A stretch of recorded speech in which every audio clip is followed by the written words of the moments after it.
kalau hari ini kita belajar ini, saudara-saudara, lihat dari posisi sebagai saudara-saudara dikasih Tuhan karunia sebagai gembala atau sebagai teacher. Jadi saudara-saudara melihat dari sudut saudara-saudara itu ada panggilan sebagai gembala atau sebagai teacher. Nah, hati gembala itu adalah hati yang senang merawati orang, yang care sama kebutuhan orang. Ada orang yang susah, ada orang itu ada rasa care dan kepengen menolong gitu kalau hati gembala itu.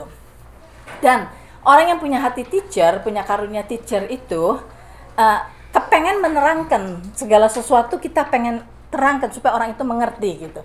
Jadi itulah sebabnya teacher sama gembala sebetulnya bekerja bersama-sama. Gembala yang punya hati yang caring, teacher yang punya hati untuk menerangkan. Kadang-kadang mungkin gembala enggak terlalu di dalam menerangkan, enggak terlalu bisa, tetapi teacher mungkin enggak terlalu di dalam caringnya gitu. Jadi kalau bekerja sama-sama, it's very good. Nah, seperti Pak Sujong sama saya gitu. Kalau Pak Sujong lihat ada orang need, langsung dia bilang, ini orang perlu, yuk kita ini. Kalau saya nanti dulu, kita sudah ada appointment ini buat saya nanti dulu. Kenapa mesti appointment kita dipotong ini kan lain. Nah, jadi lain gitu hatinya. Tapi karena saya mesti tunduk, dia kan suami, saya mesti tunduk gitu ya. Jadi saya saya ikuti dia. Akhirnya pada waktu kita bertemu dengan orangnya, sayalah yang menerangkan biasanya gitu. Nah, saya yang menerangkan, tapi dia yang caring. Nah, jadi sebab itu teacher sama gembala hendaklah kerja sama-sama. Nah, pada waktu saudara mendengarkan ini, apa yang kita akan pelajari itu saudara sudah tahu, semuanya sudah tahu. Jadi jangan, itu kan udah dengar, itu udah, jangan ada attitude seperti itu. Semua yang saya berikan saudara sudah tahu, karena sudah sering di-mention di khotbah, mention di mana-mana. Cuma sekarang kalian ngelihat dari sudut how to apply apa yang kita tahu itu, ngelihat dari sudut itu. Jadi saudara ngelihat kalau apa yang kalian pelajari hari ini yang sudah kalian tahu itu, bagaimana kalau saya menghadapi orang yang perlu saya counsel, yang perlu saya tolong? Ini bagaimana aplikasinya gitu. Ya, jadi jangan nerima hanya sebagai knowledge. Itu harus menjadi revelation buat kalian untuk membukakan kalian. This is I know sekarang. Pada waktu saya ketemu si Anu lagi punya persoalan tuh saya nggak tahu bagaimana. Ini toh. This is the key. This is the answer sebetulnya gitu. Jadi kalian lihat sebagai gembala. Jangan lihat sebagai pendengar.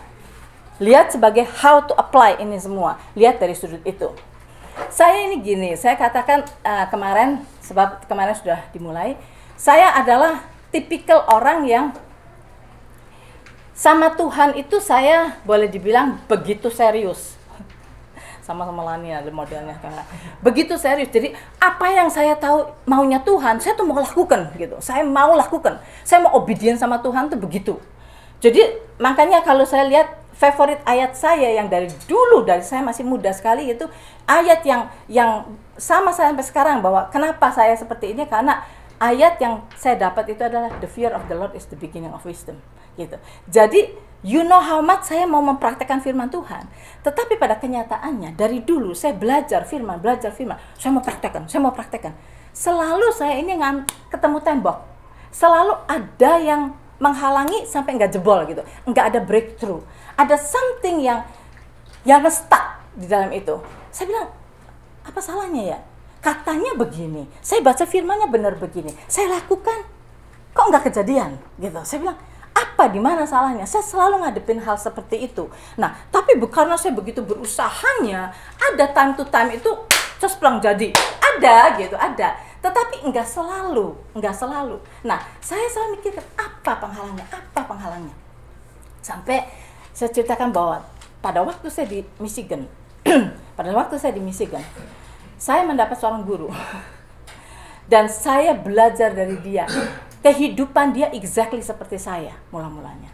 Kita berasal dari gereja tradisi. Kalian juga either starting dari GKI, mungkin dari saya bukannya jelek, semuanya bagus, oke? Saya nggak merendahkan itu semua. Saya diselamatkan melalui dari pelayanan itu semua. Tapi kita tahu ada Metodis lah, Pentekost lah, GKI atau semua itu similar, oke? Nah, kita ini semua dapat pengajaran yang karena saya memang tipikal orang yang tolong semuanya saya mau belajar, jadi saya tangkap semuanya, tangkap dengan sungguh-sungguh gitu.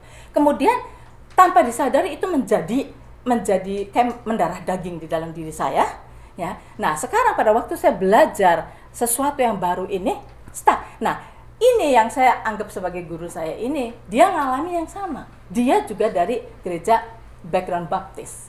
Baptis itu pengajarannya bagus sekali, saudara, bagus. Oke, saya tidak mencela sama sekali.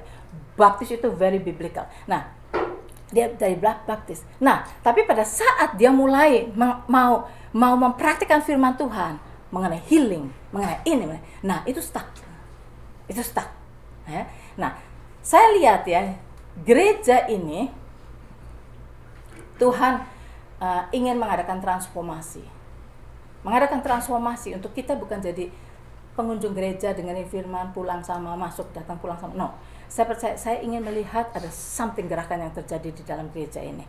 Kenyataan kehadiran Tuhan untuk benar-benar kita welcome untuk Tuhan bisa bekerja di tengah-tengah kita. Saya kepengen melihat di dalam gereja ini kejadian yang seperti ini, dan I hope it can happen before the end of the year, this year. Nah, saya waktu orang ini menerangkan, saya melihat jelas sekali problem saya ada pada dia.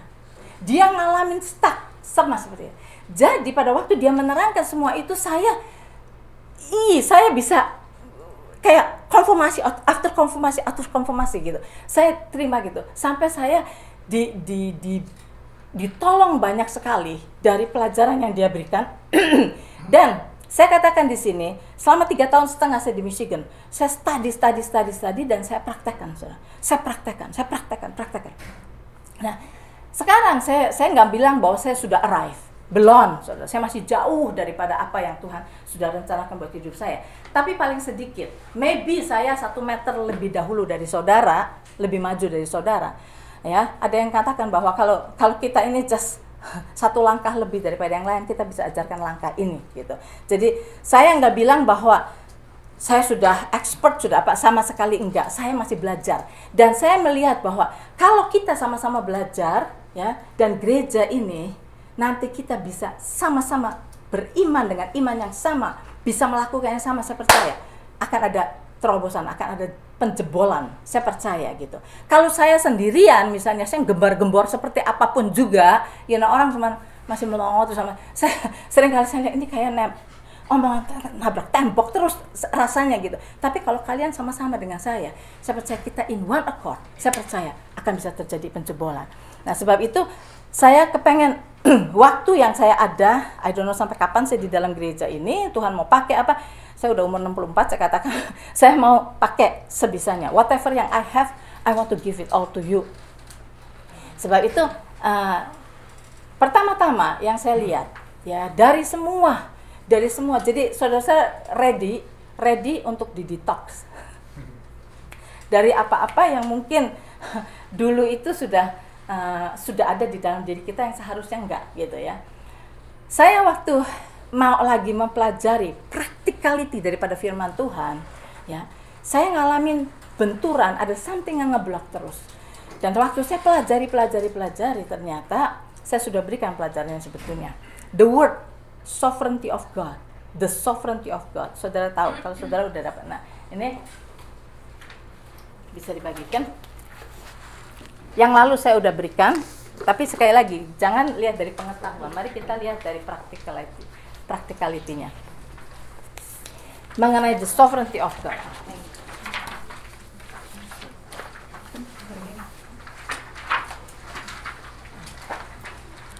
Yang lalu bagi saudara yang mengikuti Bible study yang saya berikan, saudara sudah dapat ini. Tapi saya tahu ada beberapa saudara yang belum.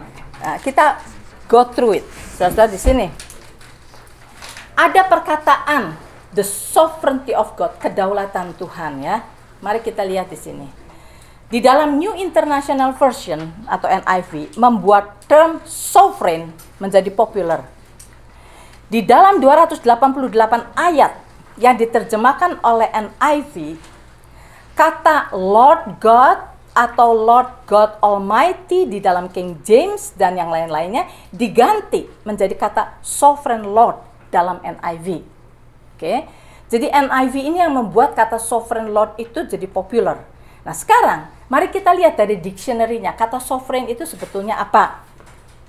Di dalam dictionary, kata sovereign itu sebagai noun, yang sebagai noun berarti a king, queen, or other noble person who serve as a chief or state, a ruler or monarch. Sebagai adjektif, kata sovereign berbicara mengenai seseorang yang paramount of supreme or supreme. Another definition is having supreme rank or power. Nah, God is definitely at the top of everything. Nobody tells him what to do. He is absolutely supreme. Another definition is self-governing, independent. Sovereign came from a Latin word that means super or above. Ya, jadi ini definisi daripada kata supreme. Ada kata sovereign. Nah, ini betul. Ya, arti daripada kata sovereign ini. Jadi Tuhan itu yang paling tinggi, yang maha kuasa, yang nggak ada orang yang bisa ngomongin Tuhan. Tuhan itu yang the top. Ya, kita semua tahu. He is God, He is Lord, He is King. Nah, kita tahu bahwa Tuhan itu seperti itu. Tetapi, nah ini, oleh agama Kristen, kata sovereign itu diartikan lain. Bukan cuma seperti yang di dictionary. Mereka berkata bahwa sovereign itu berarti bahwa Tuhan mengontrol segalanya. Dan tidak ada suatu pun yang terjadi tanpa seizin Tuhan. Nah, sekarang saudara-saudara, start sampai di sini. Pernah nggak saudara mikir begitu? Segala sesuatu yang terjadi di dunia ini, Tuhan in control. Tidak ada sesuatu yang terjadi tanpa seizin Tuhan.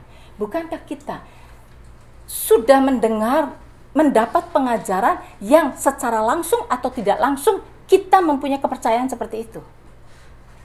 Sehingga kita seringkali berpikir bahwa kalau ada orang sampai sakit kena cancer atau apa, kita bingung, kenapa ya? Kemudian kita bilang, ya mungkin Tuhan izinkan, ya, karena Tuhan lagi mau ngajarin dia. Tuhan mungkin mau ngajarkan iman, mungkin Tuhan mau ini. Jadi directly or indirectly kita suka berkata bahwa Tuhan izinkan. Saya baru visit orang dari gereja ini. Salah satunya pengajar. Oke. Dia sakit. Pada waktu saya tanya, how do you feel? Ya, dia bilang, saya sih percaya ya Tuhan berkuasa. Tapi saya juga mikir, kenapa sakit ini sampai begini? Saya takut, benar saya takut. Apa? Ini sudah waktunya saya untuk pergi. Saya takut benar-benar. Dia bilang, mungkin juga saya punya salah. Saya bilang sama Tuhan, Tuhan tunjukkan salah saya. Saya mau bertobat, Tuhan. Dia seorang yang mengajar. Dan saya mau berkata, itu penyakit yang ada pada dia, bukan karena dosa dia. Bukan karena dia harus minta ampun. Bukan karena Tuhan melihat, oh kamu jahat, tak kasih penyakit. Bukan, sama sekali bukan. Di dalam dunia ini kita tahu ada kuasa kegelapan. Iblis datang untuk mencuri, membunuh, dan membinasakan. Oke? Yang dari Tuhan itu semuanya baik. Tuhan tidak pernah memberikan yang tidak baik. Saya visit satu orang lagi. Saya tanya pada dia, how do you feel? Dia bilang gini, I don't know why I have this. But when I think, dia bilang, when I think about this, I think saya ini sudah sidetrack dari Tuhan. Jadi kayaknya Tuhan izinkan ini terjadi pada diri saya supaya saya balik. That's why saya sekarang mau balik ke Tuhan, tapi my time is only short. Dokter bilang waktu saya cuma very short. Saya bilang, I want to tell you. Bukan karena dosa kamu nomor satu. Bukan karena Tuhan izinkan. Dari mana kamu ngomong gitu? Saya bilang dari Ayub kan?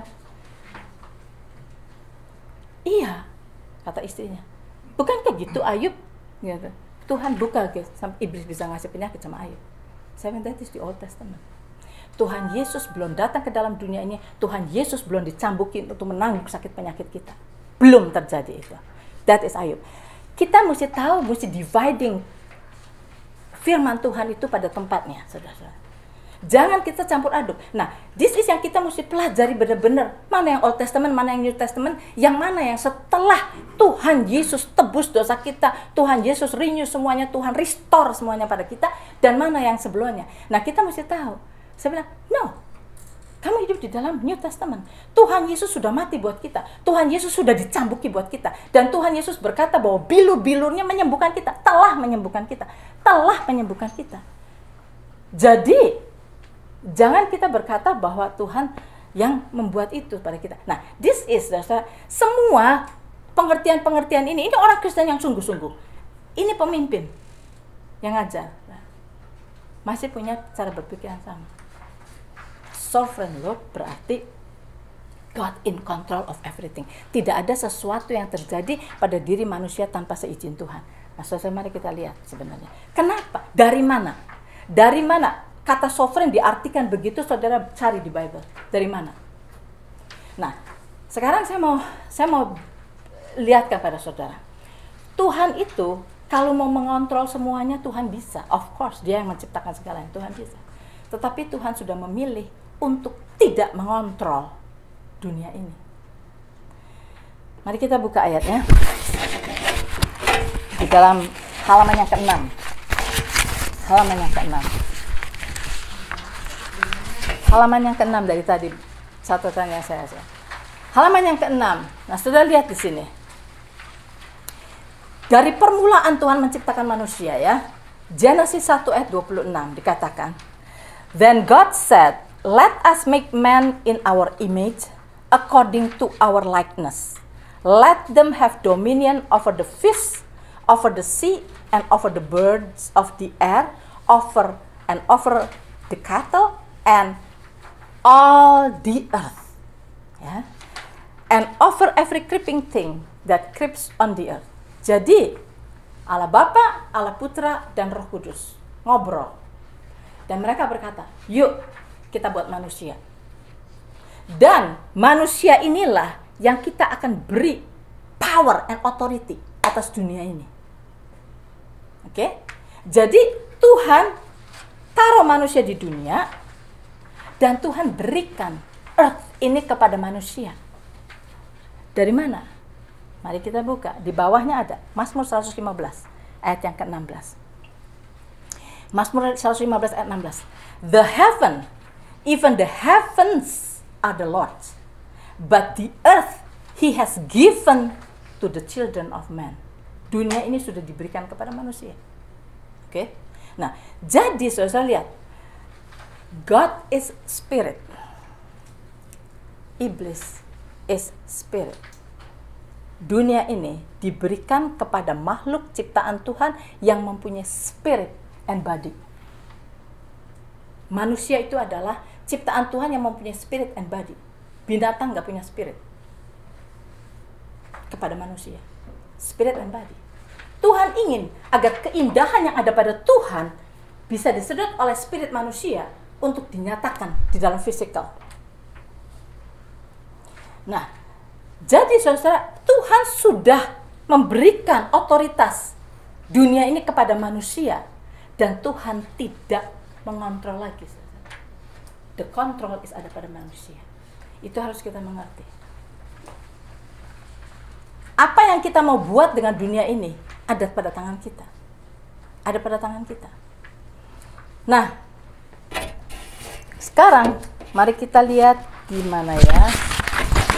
Di Mazmur ada di sini ya. Mazmur 89, bentar, Mazmur 89. Halaman 4 ya. Halaman 4 di kertas itu. Mazmur 115 ayat yang ke-16 yang di bawah. Mazmur 89 ayat 34 yang di bawah ya. Tulis, "My covenant will I not break, nor alter the thing that is gone out of my lips." Jadi kalau Tuhan sudah berikan otoritas dan power itu pada manusia, Tuhan nggak akan ambil balik. Jadi begini, kalau Tuhan mau mengontrol dunia, Tuhan bisa. But Tuhan choose not to. Tuhan memilih manusia to reign in this world. Jadi pemerintahan dunia ini sudah diberikan ke tangan manusia. Jadi pada waktu Tuhan menciptakan manusia, Tuhan berikan authority ini. Tadi kan Genesis 1 ayat 26, Tuhan bilang, reign, oke? Take dominion. Kamu perintahkan dunia ini. Perintahkan dunia ini. Pemerintahan dunia ini ada pada tanganmu. Aku berikan kepada kamu. Dan Tuhan tidak akan alter itu back. Tuhan itu adalah covenant daripada Tuhan kepada manusia. Tuhan tidak akan dibalik lagi, nggak akan di cancel sama Tuhan. Oke, Tuhan sudah berikan kepada manusia. Nah, manusia dikasih otoritas di atas dunia ini.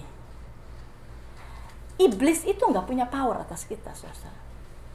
Dari dulu sampai sekarang, iblis tidak punya power atas kita. Makanya iblis pada waktu datang, jadi begini, manusia nanti itu saya ngomongnya mesti sistematik. Kalau nggak sistematik sudah jagel-jagel. Nah, jadi manusia dikasih otoritas oleh Tuhan atas dunia ini. Jadi kuasa dunia ini ada di pada tangan manusia. Oke? Nah, sekarang ada Tuhan dan ada iblis, kan? Keduanya mau mempengaruhi manusia. Tuhan ingin supaya manusia mendengarkan dia dan melakukan apa yang Tuhan katakan. Kalau manusia ini terus mendengarkan Tuhan, manusia tidak akan mati, saudara. Karena manusia sebenarnya diciptakan eternal, kekal. Nah, ada iblis di sini yang mau menghancurkan manusia. Karena iblis nggak bisa melawan Tuhan. Sebab itu yang dia mau hancurkan ciptaannya. Iblis mau mempengaruhi manusia. Nah, saudara tahu, kalau Tuhan dan iblis mau bekerja, harus bekerja melalui manusia. Pada waktu Tuhan mau menghancurkan dunia ini, air bah, dia ngomong sama Nuh dulu. Dia ngomong dulu sama Nuh. Pada waktu dia mau menghancurkan Sodom dan Gomora, dia ngomong dulu sama Abraham. Selalu Tuhan itu selalu berbicara sama manusia. Nah, demikian juga iblis. Iblis mau melakukan sesuatu harus melalui manusia, saudara. Atau harus melalui apa yang ciptaannya. Nah, pada waktu iblis datang, iblis nggak punya kuasa. Sebetulnya nggak punya power atas kita. Karena powernya kita di dunia ini punya kita. Jadi pada waktu iblis datang, iblis masuk ke dalam ular, kan? Dan berupa ular. Apparently ular bisa ngomong pada zaman dulu. Jadi ular ini bicara sama si Hawa. Perhatikan, iblis enggak datang seperti monster atau apa terus bilang, oke, Hawa, makan buah itu. Kalau enggak, hancurkan, mati. Enggak. Sebab dia enggak punya power untuk membunuh manusia. Itulah sebabnya dia selalu datang dengan tipu muslihat. Dan itu yang dia lakukan dari dulu zaman purbakala sampai sekarang. Saudara, iblis tidak bisa membunuh kita. Kecuali kita izinkan dia bunuh kita. Iblis cuma datang melalui tipu muslihat. Mengapa sekarang banyak penyakit? Somehow iblis punya cara memberikan ide kepada manusia untuk bikin makanan dari segala mechanical things yang akhirnya orang itu buy the idea dari iblis. Dia bikin segala macam makanan, kamu semua makan, you get sick. Dari mana asalnya? Karena ide yang iblis berikan kepada manusia buy, dilakukan di dalam dunia ini, dan kita semua jadi korbannya. That is the way iblis selalu bekerja. Iblis selalu ngasih thought sama kita. Ya, ngasih thought. Jadi gini, iblis kerja melalui 5 panca indera kita. Sudah bisa bayangin. Apa yang kita dengar, apa yang kita lihat, apa yang kita taste. Iblis kerja dari semua itu. Sedangkan Tuhan bekerja melalui spirit kita. That's why saya mau saudara-saudara bangun. Spirit saudara bangun, saudara. Learn to listen to God. Learn to listen. Pada saat saudara baca firman Tuhan, jangan baca melalui otak. Baca by the Spirit. Biarkan the Spirit of God speak to spirit kita supaya kita bisa dapat revelation, bukan informasi. Kalau kita cuma dengarkan melalui otak kita, saudara, kita bisa salah ngerti. Kita cuma bisa interpret firman Tuhan dari sudut otak kita yang limited. Tetapi kalau kita bisa baca dari Spirit of God, itu akan beda sekali.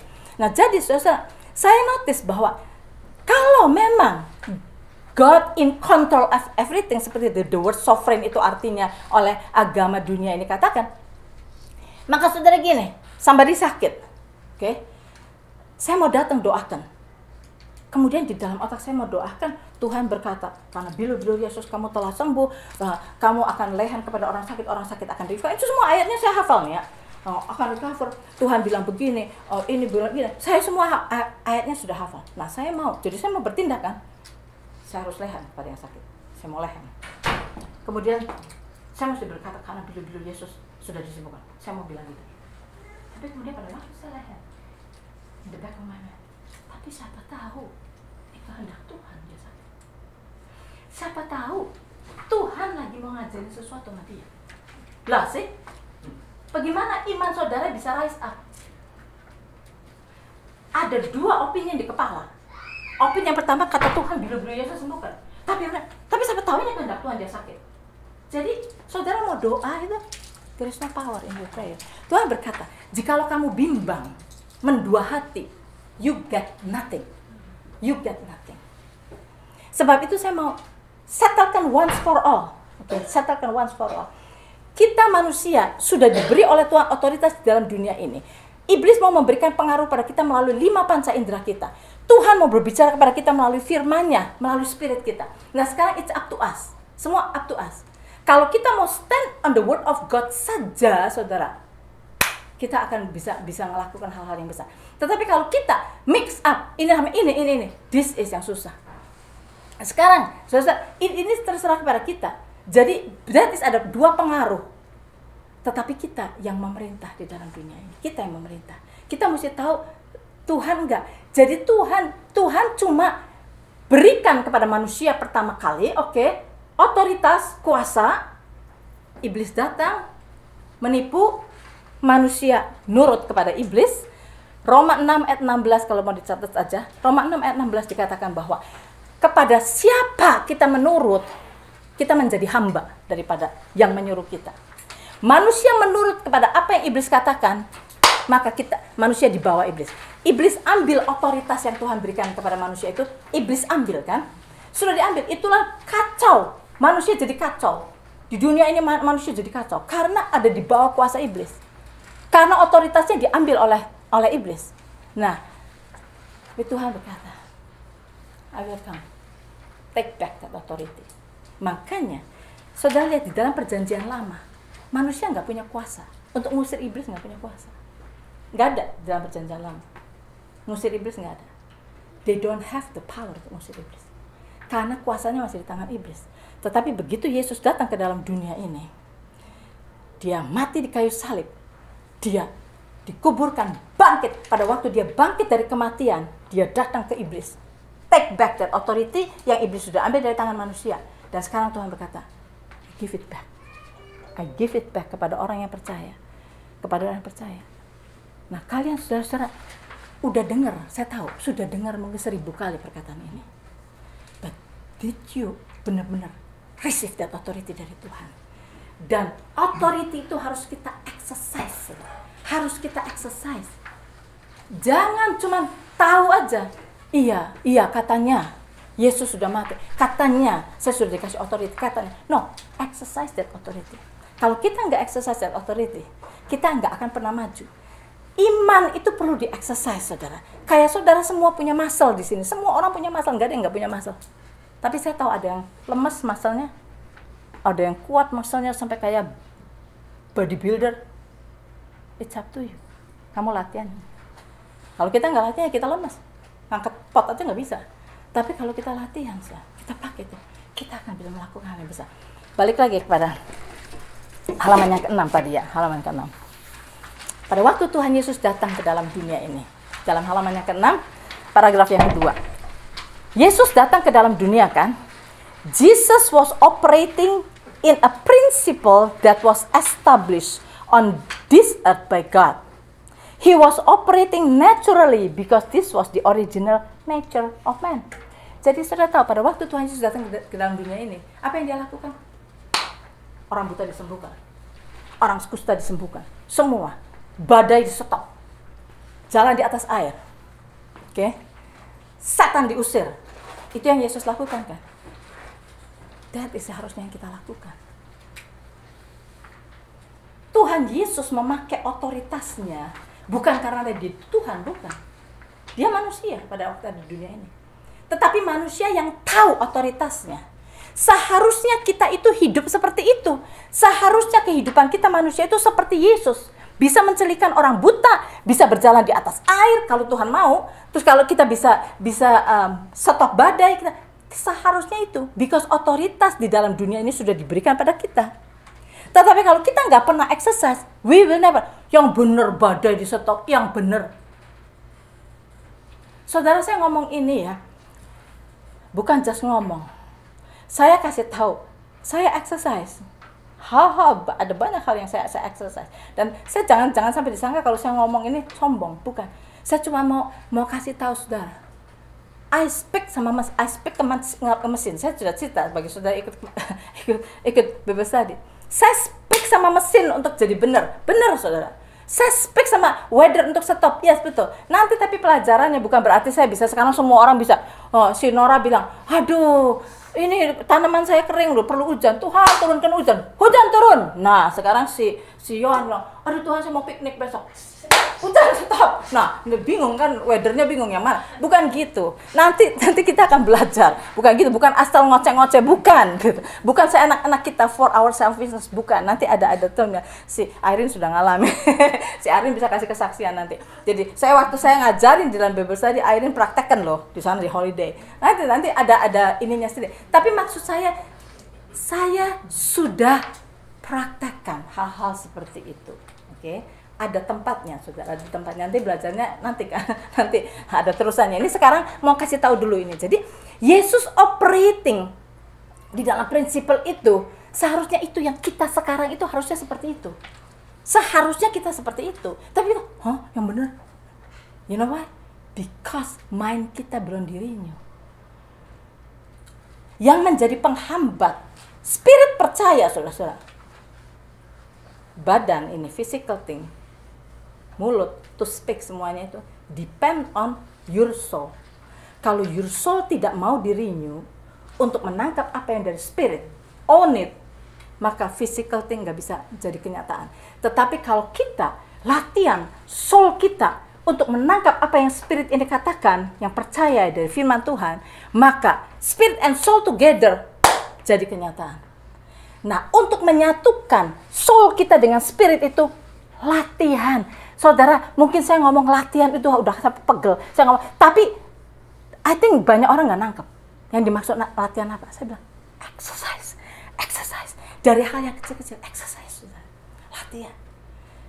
Soul kita mesti believe kepada firman Tuhan, renungkan, digest sampai your soul and your spirit together speak. Jadi kenyataan. Nah, Yesus operating di dalam dunia ini, dia datang dalam dunia ini, begitu dia mulai ministry, itu yang dia kerjakan. Itu yang seharusnya kita. Itulah sebabnya Tuhan Yesus berkata, apa yang aku kerjakan, kata Yesus, akan kamu lakukan juga. It's up to you. Seberapa rajin kamu mau melatih dirimu di dalam apa yang Tuhan sudah ordain di dalam hidup kita. Apa yang aku lakukan, kata Tuhan Yesus, akan kamu lakukan juga. Bahkan hal yang lebih besar daripada ini akan kamu lakukan. Jadi kita harus mengerti ini. Saya mau bangkitkan iman saudara. Saudara semua punya iman. Iman itu tinggal di exercise, saudara. Bukan besar kecilnya atau kuat lemahnya. The endurance of our faith. Jadi kalau kita latihan, ya kita doakan orang sakit, saudara. Saya udah ngomong berkali-kali, nggak apa-apa terus ya. Kita doakan orang sakit. Besok pagi orangnya mati misalnya ya. Jangan down. Malu-maluin ya. Saya kemarin doanya tuh yang iya tapi mati dia. Jangan. It's okay. Exercise. You do your part. Yang saudara percaya dari firman Tuhan, lakukan. Oke? Melalui biarpun orangnya mati nggak apa-apa, bukan salah saudara. Saudara doakannya untuk hidup kok, untuk sembuh kok. Ya, kalau orangnya mati bukan salah saudara anyway. But you come dengan hati yang benar untuk mendoakan dia. Nah, saudara doakan. Mungkin yang ini nggak sembuh, mungkin yang ini. Tapi melalui kamu exercise, terus evaluate lagi. Kenapa ya? Dia begini, kenapa? Saudara, nanti ada pelajarannya. Kalau saudara mendoakan, kalau ini saudara gembala-gembalan ya, you going to practice nanti. Kalau saudara mendoakan orang, harus ada iman dari orang itu. That's why saya bilang teacher harus ada untuk ngajari bagaimana orang itu beriman. Aduh, saya kemana saya bilang sama Santi, boleh nggak saya cerita, kata Santi boleh. Saya doakan menantunya Santi sakit keras, si Mark. Saya doakan dia. Aduh, saya senang melihat dia. Walaupun the voice daripada dokter sudah harapannya very small, gak ada harapan. Tapi pada waktu saya ministry ke dia, saya nggak cuma doakan lehen kepada dia, doakan nggak. Saya harus build up iman dia dulu. Saya kasih tahu dulu, this, saya build up iman. Saudara, dia itu si Mark itu luar biasa. Kayak makan besar. Dia praktekkan setiap hari. Praktekkan apa yang saya ajarkan. That's it. Kita harus bisa membawa seseorang untuk sampai orang itu praktekkan. Dan saya bilang, saya tahu, sekali nggak cukup. Saya datang lagi kedua kali. Bagaimana, Mark? Oh, since you ini deh, saya lakukan ini. That's good, Mark. Bagaimana? Ya, saya masih begini. Don't worry. Ayo, doakan lagi. Saya kasih pelajaran lagi. Kasih lagi. Build iman. Terus supaya imannya diperkuat sampai dia bisa melihat dari perspektif Tuhan bagaimana. Dan karena iman dia rise up, dia akan speak sendiri. Saya bilang, speak to your sickness, speak to your lung, speak to ini. Ya, I speak to my lung. Dia bilang, I speak to ini. Nah, saya bilang, good. Nanti saya bilang, saya mau datang lagi. Terus, mesti diperkuat. Nggak bisa cuma sekali, cuma 2 kali. Terus, dan saya mesti kasih firman. Yang akan menguatkan imannya dia gitu. Terus, tadi saya barusan ke Sinta. Saya ngeliat Sinta keluar, saya langsung kejar Sinta. Sinta, bagaimana? How do you feel? Sinta bilang, oke, saya oke. Terus saya bilang, apa? Ada sakit, ada lemah, ada apa? Dia bilang, enggak, saya oke. Saya cuma makan obatnya mau diganti sama dokter gini. Oke. You know, Sinta beriman. Dan saya omong sama Sinta bagaimana untuk berpikirnya mengenai itu semua. Dan dia sampai, kalian semua tahu kan, sampai Sinta waktu itu bilang, saya nggak mau di kemo. Dia bilang, dokternya suruh kemo, saya nggak mau di kemo. Saya percaya sama yang Hana bilang, nanti dulu, wait. Jangan saya ditaruh di situ. Saya bilang gini, kamu harus percaya kepada firman Tuhan. Saya bawakan firman Tuhan ke kamu, ya. Saya nggak ngajarin kamu di kemo atau nggak di kemo. It's up to you. Kamu sama Tuhan sendiri. Kalau kata Tuhan suruh kemo lah. Kalau kata Tuhan enggak. It's okay. You know, itu bukan karena kamu di kemo berarti imannya kamu lebih lemah. No. Just talk to God, gitu. Dan dia ambil decision untuk enggak. Dia bilang, oke, itu yang kamu percaya. Stand dalam apa yang kamu percaya. Dan so dia ngotot gitu. Saya pada waktu itu saya nggak mau sampai dia itu mengambil iman somebody untuk no, kamu punya iman kamu sendiri dan kamu ini sama Tuhan, antara kamu sama Tuhan jalan gitu. Dan dia sekarang jadi tiap minggu saya, bagaimana Sinta? Tiap minggu bagaimana Sinta? Saya tanya sama dia karena saya mau tahu bagaimana. Oke, saya ini. Oke, saya bilang, saya doakan terus sama dia untuk build lagi dia ini. Jadi, saudara, saya tuh lihat ya, sejak saya punya rencana ini, saya bilang saya udah dapat dari Tuhan banyak hal. Saya kepengen berikan kepada semua saudara yang punya hati gembala punya ini. Ayo kita kerja sama-sama. Saya rencana itu udah berbulan-bulan dari permulaan tahun ini. Kemudian ini kena cancer. Saya bilang, what is this? Makanya saya bilang saya nggak mau tunda-tunda. Saya mau cepat. Saya mau saudara-saudara latihan ini. The authority ada pada tanganmu, ada pada hidupmu. Hayo, nanti kita akan belajar the law of faith. Kita akan belajar di dalam mempraktekkan iman ada law-nya, saudara. Ada law-nya yang harus kita ingat. Law itu bukan hukum Taurat, bukan. Law itu bukan hukum-hukum, bukan. Law itu ya sama seperti the law of gravity. You know, kalau kamu taruh di situ akan jatuh, itu di dalam iman itu, perkara iman itu ada itu. Jadi kita perlu pelajari bagaimana menggunakan iman kita, bagaimana utilize iman kita, bagaimana kita bisa fokus dengan iman kita gitu. Jadi jangan ada unbelief, nomor 1 jangan ada unbelief sama sekali. Nah, kita harus belajar untuk bisa berjalan fokus kepada iman. Nomor 1 yang tadi saya bilang, perkataan bahwa the sovereignty of God itu berarti semuanya di dalam. Ini saya katakan kemarin bahwa sampai ada orang percaya bahwa siapa yang masuk surga sama sampai masuk neraka udah ditentukan oleh Tuhan. Saya bilang, wait a minute. Saya argue sama satu anak pinter, anak muda. Dia ada di rumah saya. Dia bilang dia percaya sama itu. Predestination. Tuhan sudah tentukan siapa yang masuk surga, siapa yang masuk neraka. Saya bilang, oke, ini aja. Pakai otak yang nggak usah pinter-pinter. Kamu pinter, saya tahu. Tapi jangan nggak usah pakai otak yang pinter. Do you think Tuhan yang adalah kasih itu menciptakan manusia untuk kata Tuhan, you go to hell? Ditentukan untuk masuk hell. Coba. Tapi sudah lihat, berapa banyak orang yang percayakan hal itu? Because of what? Because of the teaching. Saudara, kalau kita mendengarkan firman Tuhan, let your spirit alive.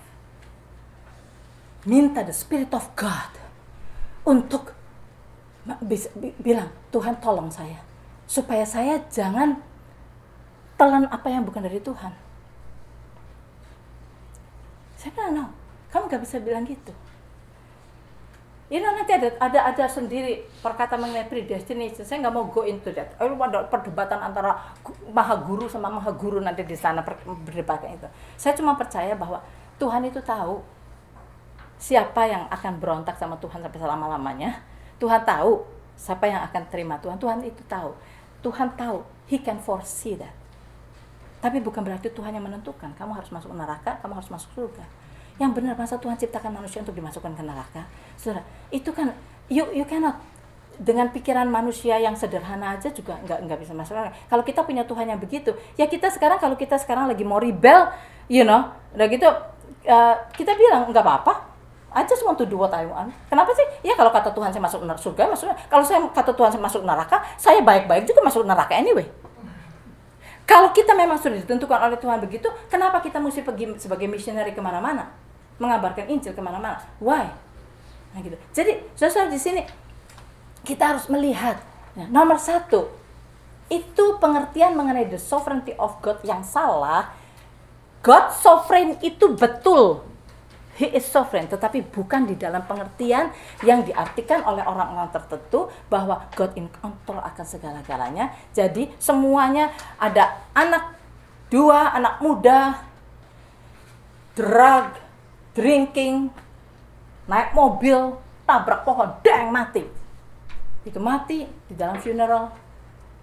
Pastornya berkata, ya ini waktu Tuhan memanggil mereka. Dari mana dasarnya? Mereka mengerti God sovereign itu gitu. Tuhan yang menentukan dia tabrakan untuk mati.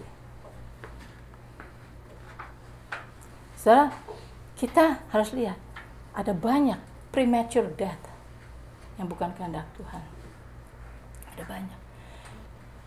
Kita nggak bisa ngejudge, oh yang ini kehendak Tuhan, yang ini bukan, yang ini. Kita nggak bisa ngejudge. Saya nggak mau ditaruh di dalam posisi untuk menjudge. Tapi saya tahu ada banyak premature death. Saya ngelihat kalau dua orang ini mabok-mabokan dan drug dan mati, saya percaya bukan waktunya sebetulnya. Dia bawa kematiannya sendiri. Bukan Tuhan yang ngebunuh dia. Bukan Tuhan yang berkata, this is your time to die. Ada anak umur 12 tahun. Papanya sakit. Sampai anak ini berkata, selama saya ingat itu, sekarang dia udah jadi hamba Tuhan. Selama saya ingat papa saya itu sakit terus. Papa saya sakit terus. Sampai sakitnya makin parah, deteriorate. Dia bilang, aduh Tuhan, sembuhkan Tuhan, sembuhkan Tuhan. Nah ini, nanti kita akan belajar doa juga. Siapa anak yang kepengen melihat papanya mati? Dia doa, Tuhan, sembuhkan papa saya. Pada waktu dia umur 12 tahun, papanya mati. Pada waktu papanya mati, dia kecewa sekali. Kok Tuhan gitu sih? Nah, pada waktu funeral, pastornya berkata, ya, nak, Tuhan membutuhkan papa kamu di surga lebih daripada kamu butuh papa kamu. Nah, saudara, this is dari cara berpikir yang salah. Anak itu berkata, sekarang anak itu sudah jadi pendeta, dia berkata, saya masih umur 12, tapi saya bukan enggak segoblok itu. Dia bilang, percaya bahwa Tuhan lebih membutuhkan papa saya daripada saya. Saya ini butuh papa saya. Dia bilang, kalau Tuhan butuh papa saya, ada banyak orang yang kayak papa saya, lebih pintar juga ada. Jadi, saudara, semua itu adalah cara orang Kristen memberikan suatu excuse dari hal yang kita nggak bisa ngerti. happen. Memang ada banyak hal yang happen, kita nggak ngerti why that happen. Dan tapi jangan sampai blame-nya ke Tuhan semuanya. Tuhan yang ambil dia, Tuhan yang bikin dia aksiden, Tuhan yang kasih penyakit. Don't. Apalagi kita sekarang tahu Tuhan Yesus sudah mati di kayu salib untuk menanggung semua sakit penyakit kita. Saya sering kali singgung terus-menerus bahwa penderitaan tubuh kita sudah tahu, penderitaan sakit penyakit Tuhan sudah tebus dengan biru-birunya. Tapi sudah tahu, dosa kita sudah tahu semua. Saudara sudah tahu, saudara diselamatkan oleh darah Yesus. Tapi do you know, your soul too. Your soul. Saudara tahu, jiwa kita ada banyak sakit hati, ada banyak kepahitan, ada banyak hal yang kekecewaan yang menyerang kita sampai saudara nggak mau melayani lagi. Do you know, kalau saudara sampai nggak mau melayani lagi karena saudara sakit hati, saudara dikritik, saudara kecewa, saudara apa? Kamu belum claim the healing for your soul. Kamu belum ambil the healing for your soul. Nanti kita akan belajar mengenai bagaimana provision yang Tuhan berikan pada waktu dia menciptakan langit dan bumi. Adam dan Hawa diberi oleh Tuhan semuanya. Enggak ada kekurangan apapun juga. Provision, segala provision, baik di dalam spirit, soul, and body. Tuhan sudah sediakan semuanya buat Adam dan Hawa. Oke? Kemudian manusia lost it. Tapi Tuhan Yesus datang kembali, di-restore kembali. Sebab itu kalau saudara sekarang ada di dalam posisi, aduh saya kurang duit, bagaimana ya duitnya?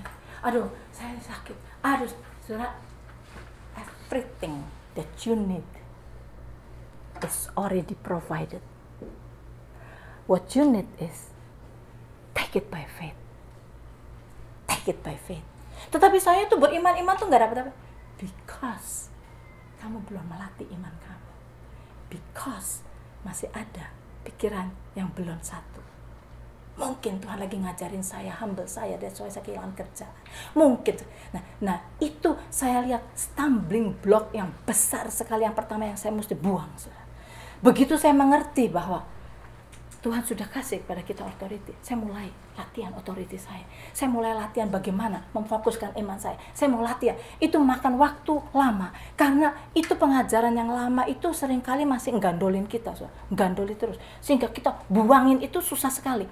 Nah, ini yang saya lihat masih banyak orang. Makanya kalau kita berdoa, jangan kita berdoa kiranya Tuhan. Kiranya Tuhan. Tuhan berkata, it is finished. My work sudah finish. Jangan nyuruh-nyuruh Tuhan terus. Now is our part.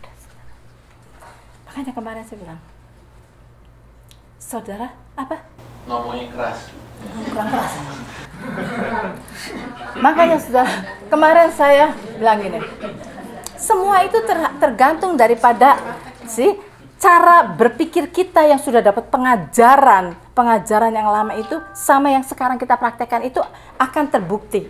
Saya katakan kemarin, saya nyanyi lagu All to Jesus, saya nyanyi kalau bisa. All to Jesus I surrender, all to my really give, atau gimana. Terus I will never apa sih? Ayo siapa yang nyanyi aja. Kalau yang bahasa Indonesia bisa bahasa Indonesia ngerti ya.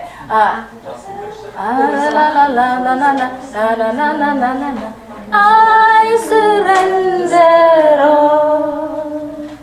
I surrender all to Thee, my blessed Savior. I surrender all. Nah, saudara, saya mau katakan, lagu itu bagus. Pasti ada anointing. Orang yang nulisnya ada anointing, yang menciptakannya. Lagu itu kata-katanya nggak ada yang salah. Tapi saya mau tanya sama saudara. Sekarang saudara ada di dalam jalan buntu. Saudara lagi sakit keras. Ada ini beberapa saudara datang visit. Terus, ayo nyanyi. Nah, kemudian kita nyanyi.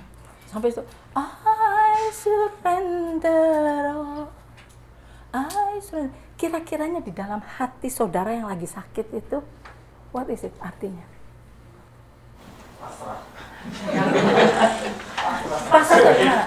Kalau saya mesti mati, ya mati, gitu ya. Kalau saya mesti hidup, ya hidup. I surrender all. Ya kan? Saya bilang, lagunya nggak salah loh, saudara. Tetapi kalau saudara punya cara berpikir bahwa God is in control of everything, hidup mati kamu, it's up to God. Perkataan I surrender all itu berarti, ya terserah Tuhan. Kalau saya mesti mati, ya mati. Gitu kan? Saya berserah, it's up to you loh. Tuhan bilang, I die for you. I suffer for you, supaya kamu gak usah suffer. Saya lakukan segala-galanya. Kesembuhan saya berikan kepadamu. Kalau kamu masih mau mati, kalau kamu masih mau, ini, saudara, you have to just take it by faith. Jadi saya bilang, bukan lagunya yang salah, the way we sing. Nah, kemarin saya nyanyikan lagu yang Timothy, lagu mana? Timothy nyanyi. Apa? Dari permulaan. Perkara, ayo nyanyikan. Yang dapat ku mengerti, mengapa harus terjadi di dalam kehidupan ini. Satu perkara yang ku simpan dalam hati.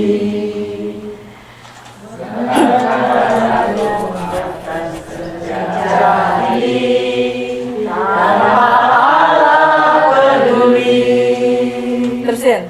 Allah mengerti, Allah peduli segala persoalan yang kita hadapi, tak akan pernah dibiarkannya. Ku bertumbuh sendiri sebab Allah mengerti. Oke, nah sekarang saya, ada salahnya nggak kata kita? Nggak ada salahnya, saudara-saudara. Saya tidak menyalahkan, tetapi saya tanya sekarang, kalau saudara ada di dalam kesulitan dan saudara menyanyikan lagu itu, saya nggak bilang lagunya salah. What do you mean? Sebab gini ya, kalau saudara menyanyikan lagu, you have to understand what you're speaking. And kamu harus mengerti maksudnya apa yang saudara lagi katakan ke Tuhan itu apa maksudnya. Jadi maksudnya gini kan, saya tahu Tuhan itu peduli. Tuhan itu care sama saya. Saya tahu Tuhan care. Of course, you know, He love us. Dia care betul. Saya tahu, apalagi tadi Allah tidak akan meninggalkan kita. Of course, His name is Immanuel. He will never leave us nor forsake us. Ya, semua itu betul. Aku tahu Allah peduli, aku tahu Allah mengerti, aku tahu. Aku tidak akan ditinggalkan. Iya benar. Dan why it happen? Enggak, bukan why it happen. Dan bagaimana dengan persoalan kita? Setelah kita tahu Allah peduli, setelah kita tahu Allah enggak ninggalkan kita, dan persoalan kita bagaimana? Bagaimana? Dengan Allah peduli, dengan Allah mengerti, dengan Allah, saya percaya Tuhan berdiri sini. Aduh kasihan kamu sakit, Tuhan ngerti sakitnya kamu, Tuhan pernah jadi manusia, Tuhan tahu sakitnya kamu, Tuhan care sama kamu, Tuhan sayang sama kamu, itu betul. Dan what?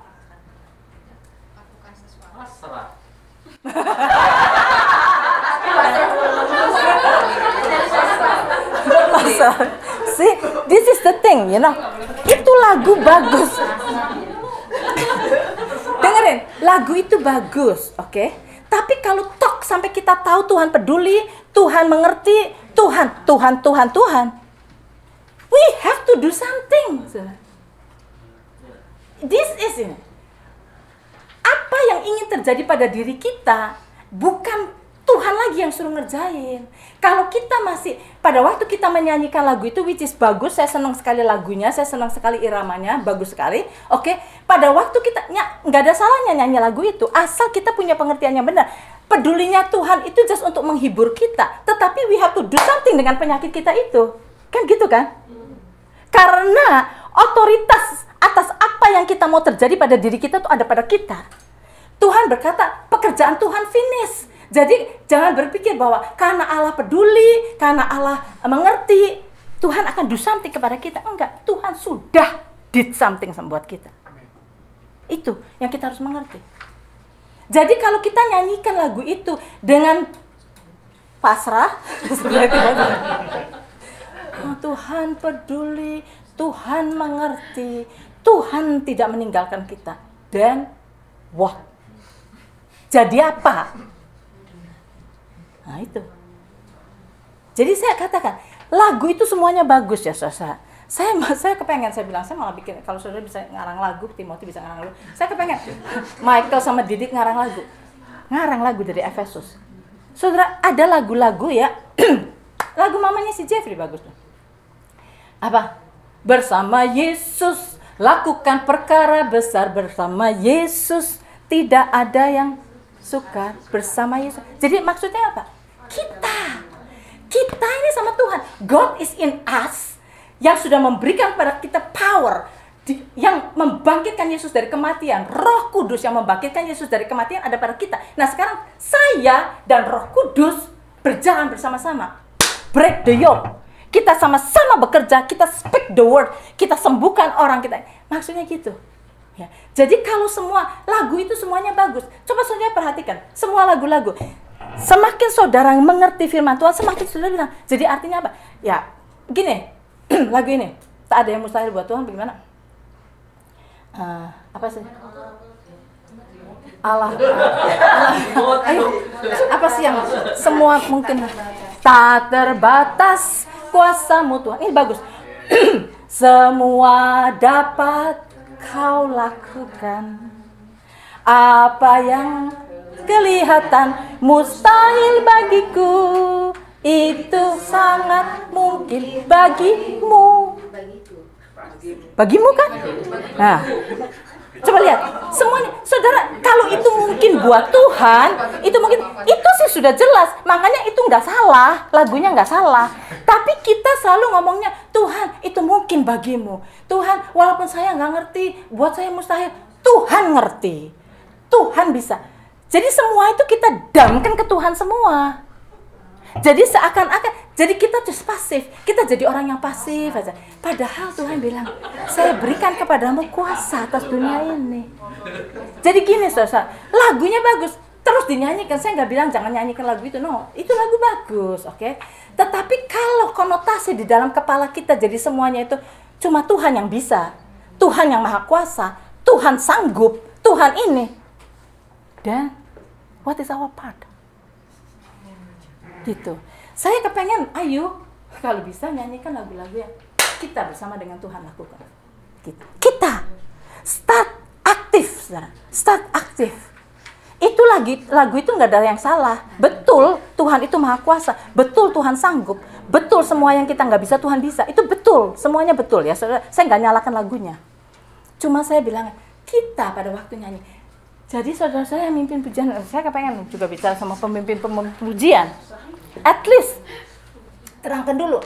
Seperti kemarin saya bilang mengenai aku berserah. Saya bertanya, what is in your mind pada nyanyi itu? Apa Steve kamu bilang apa Steve? Dalam pikiran kamu apa? Which is Steve?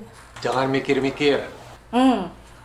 Kata kalau si Steve pada waktu nyanyi aku berserah itu dia lebih condong di dalam pikiran saya nggak mau mikir, jangan banyak pikir negatif yang ini, enggak. Jadi pikirannya mau diserahkan ke Tuhan, which is nggak apa-apa, itu benar. Kalau artinya aku berserah itu di dalam arti itu, nggak apa-apa. Jadi makanya kalau kita nyanyi ya, kita bisa mengartikan dari sudut mana gitu. Lagunya sendiri nggak salah. Tapi kalau kita nyanyikan lagu itu di dalam arti kata bahwa jadi ya udah semuanya Tuhan, we are wrong. Gitu. Sekarang itu waktunya kita bergerak. Sekarang itu waktunya kita speak. Kita diberi oleh Tuhan kuasa di dalam perkataan kita. Dan kalau saudara baca nanti ini di dalam apa yang catatan yang saya kasih, you know. Jadi apa yang Tuhan katakan kepada kita, oke? Iblis berbicara juga kepada kita. Nah, yang mana yang kita meditate itu yang akan masuk ke dalam hati kita, itu yang akan keluar dari mulut kita. segala sesuatu sudah accumulate di dalam hati kita, akan keluar. Salurannya itu dari mulut kita. Dan kita harus tahu, death and life is in the power of the tongue. Kalau kita mengatakannya terus-menerus, terjadi pada diri kita. Itu. Jadi kita harus tahu kita diberi oleh Tuhan kuasa. Sebagaimana Tuhan menciptakan langit dan bumi, Dia cuma speak, let there be light, light terjadi. Perkataan kita punya kuasa yang seperti itu. Loh enggak tuh, saya sering ngomong tuh, kamu ngomongin ini enggak terjadi. Iya, belum. Belum. Akan diakumulasi. Ada perkataannya hanya sekedar sia-sia, tapi ada kalau kita lama-lama we mean it, terjadi, saudara. Sebab itu jangan. Kalau kita sudah berkata sama marah, kita marah itu keluar dari hati kita. Makanya saya bilang kalau orang lagi marah itu kata-katanya itu sebetulnya yang ada di dalam hati dia. Kamu itu setahun nggak becus dari dulu. Nah, itu berarti dia sudah tahun-tahunan mikir kita tuh nggak becus. Jadi keluar satu kali keluar, kamu nggak becus, keluar. Dan kata-kata yang seperti itu sudah dikeluarkan begitu, itu menjadi kutuk. That's why kita harus tahu kita diberi oleh Tuhan kuasa di dalam apa yang kita speak. Nah, kalau kita meditate apa yang iblis katakan, makanya kalau kita dengar kita sakit, dokter bilang ini. Saudara, saya selalu bilang, dokter is good untuk menyatakan sakitnya ada di mana pada diri kita, oke? Karena dia itu belajar. Kita cuma tahu sininya sakit, tapi kita nggak tahu itu tuh apa, ususnya, apanya, apa kita nggak tahu kan. Sampai dokter bilang ininya yang usah. Nah, begitu kita tahu ininya, kita bisa speak kepada mountain itu kan.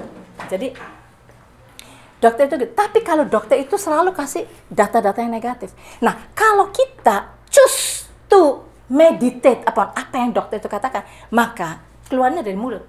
Begitu ada orang yang datang gitu, bagaimana keadaan?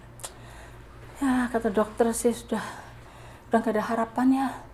Kata dokter sih ini sudah merambat kemana-mana ya.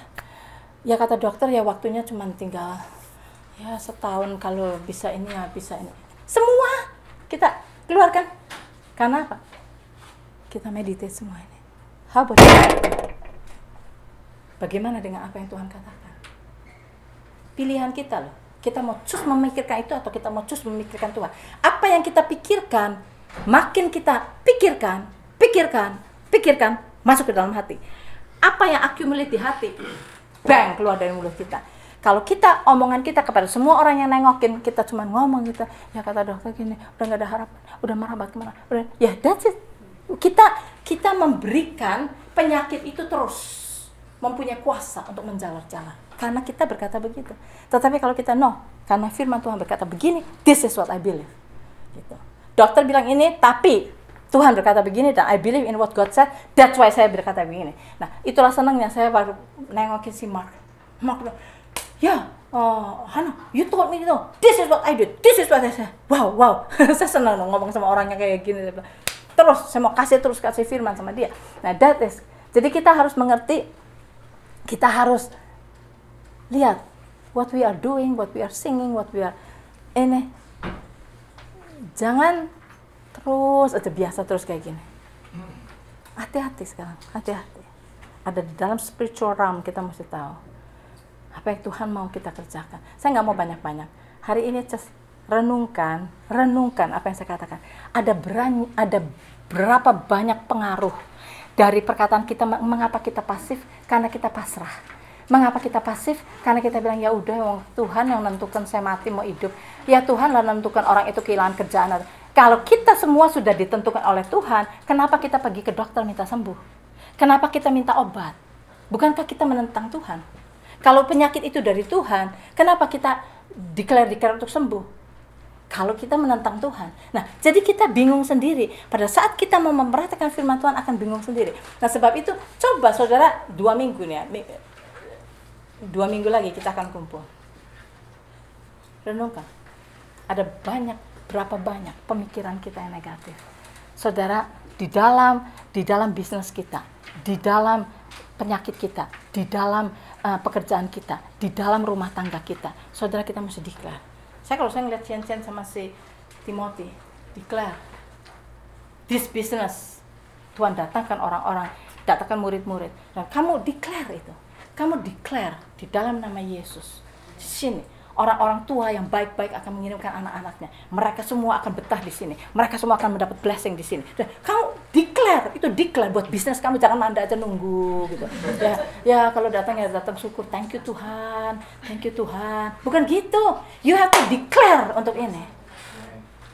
Silvanus Yanti, declare apa? Even though bisnis kamu udah gede, ada banyak hal lagi yang Tuhan mau kerjakan. You have to declare.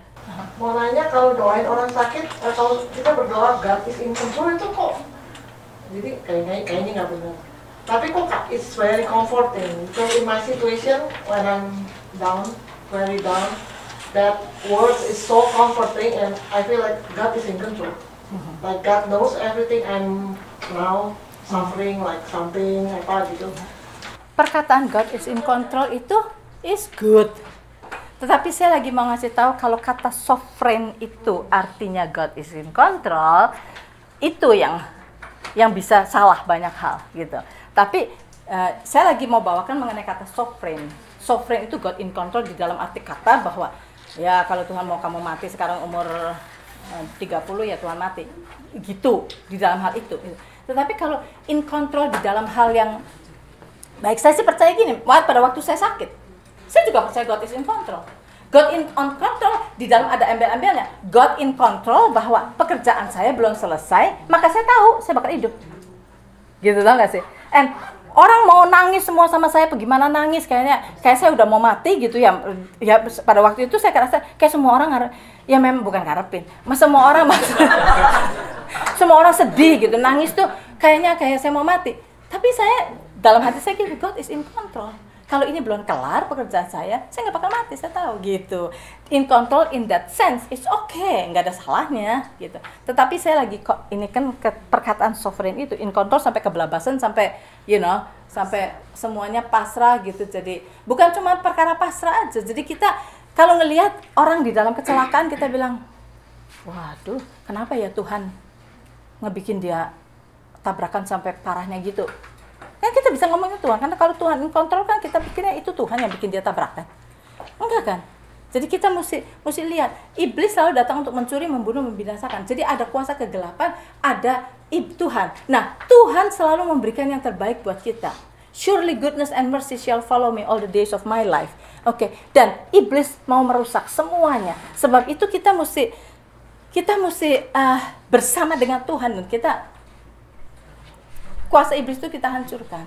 Nah, nanti kita akan belajar lebih lagi di dalam hal rohani bagaimana kita melawan kuasa kegelapan. Mau nanya, karunia menyembuhkan.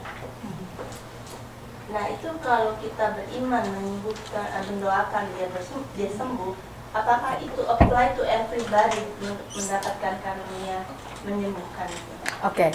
Ada perkataan karunia menyembuhkan itu di dalam 1 Korintus 12. Di dalam 1 Korintus 12 itu adalah karunia that is spesifik buat orang-orang tertentu. Oke. Tetapi kita semua oleh Tuhan dikasih kuasa untuk mendoakan orang sakit. Kita dikasih kuasa untuk mendoakan orang sakit. Tetapi kalau orang yang punya karunia itu memang karunianya menyembuhkan gitu.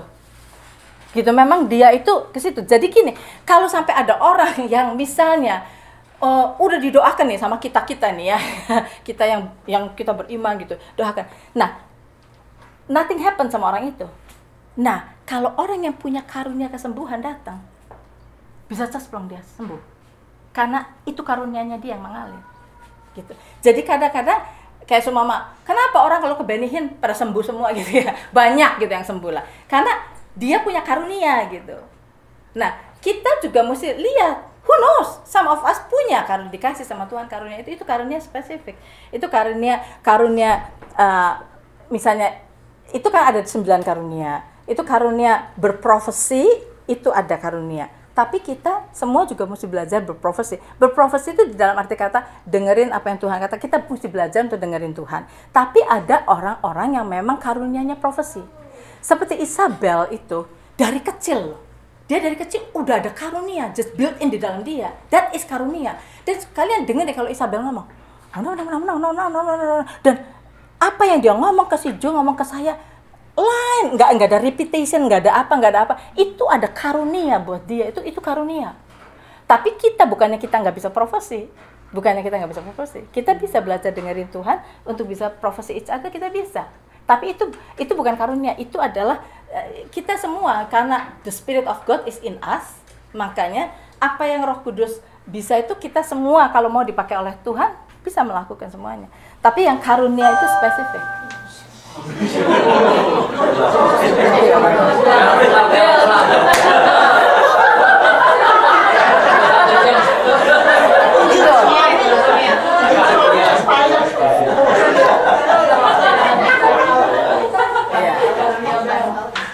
Iya. Oke. Kalau yang punya karunia kayak gini dia apa selalu depend on orang, harus ada juga. Soalnya yang dia Tuhan kalau engkau mau, itu kan berarti dia masih ragu-ragu. Atau ya doain orang mati kan, orang mati kan nggak ada faith. Belum tentu loh.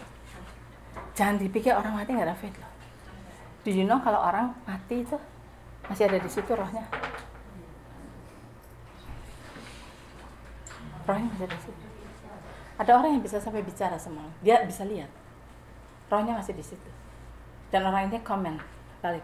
Orangnya berkata, no. Spiritnya bilang, no. Orangnya masih di situ. Spiritnya bilang, no. Life is too painful. Dia nggak mau balik. Jadi jangan dipikir kalau orang mati itu udah nggak bisa punya iman loh. That's why suami istri gini. Kalau kamu mati kamu dibangkitkan nggak? Ngomong dulu sekarang. Saya ngomong apa jujur ya, kemarin saya sakit, saya bilang kalau saya sampai mati bangkitkan saya lo ya. Saya bilang gitu, bangkitkan saya lo ya. Soalnya saya bilang rasanya pekerjaan saya belum kelar nih. Bisa aja diserang macam-macam. Tapi itu maksudnya. Dan nanti kita kalau kita belajar sampai iman, the law of faith gitu, nanti kita nyampe juga ke situ. Bahwa sebetulnya kalau kita mau doakan orang tuh kita mesti imannya orang itu juga, mesti ada iman pada orang itu. Jadi yang orang mati pun belum tentu.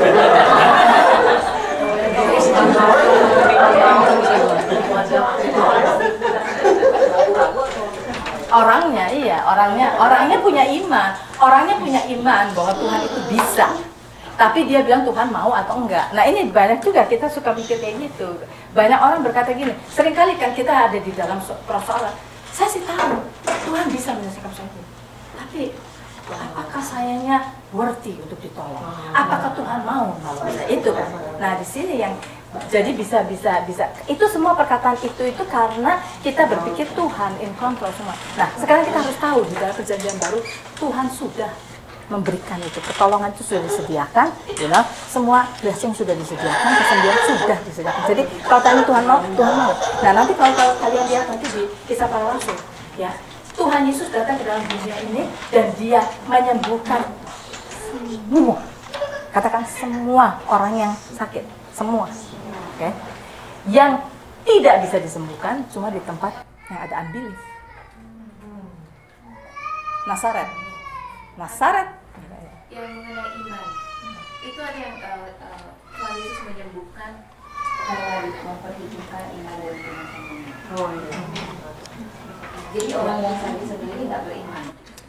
Enggak bisa bilang gitu juga, karena gini, itu perkataan memperhitungkan iman dari teman-temannya itu bagaimana? Karena Tuhan Yesus bilang kan, because of your di dalam arti kata plural gitu kan, katanya yang orang yang mengartikan ayat itu karena itu kan yang orang diturunkan dari atap kan. Nah, because of their faith gitu. Their itu kan 4 orang itu kan gitu. Tapi kalau kita lihat, sebenarnya orang itu punya iman juga sih. Dia mau. Mungkin imannya paling lemah dari berlima tuh mungkin imannya dia paling lemah karena dia udah nggak bisa apa-apa, udah lumpuh, udah paralyzed, dia udah nggak bisa apa-apa. Tapi dia punya iman. How do we know? Dia mau kok dibawa ke situ. Itu adalah suatu penyataan dia itu punya iman. Nah itu. Jadi yang itulah.